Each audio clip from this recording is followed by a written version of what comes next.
開盤5日時間賣出超100套，真係太誇張啦！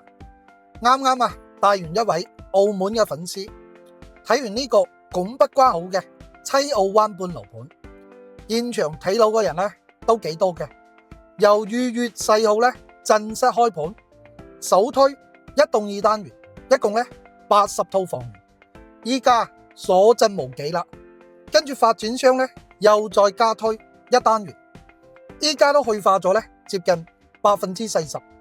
開盤嘅均價聽好啦，33,000蚊左右，大增裝修，面積嘅話咧有35方嘅1房1廳，49方嘅2房，64同埋74方嘅3房。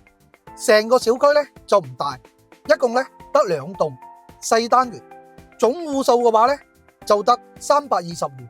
項目距離親武關口咧大約600米，距離拱北關口大約1公里唔到。大家咧都話樓市唔好，依家點解呢個樓盤一出嚟就賣得咁好？呢個地段呢個價錢，你哋覺得值唔值得入手呢？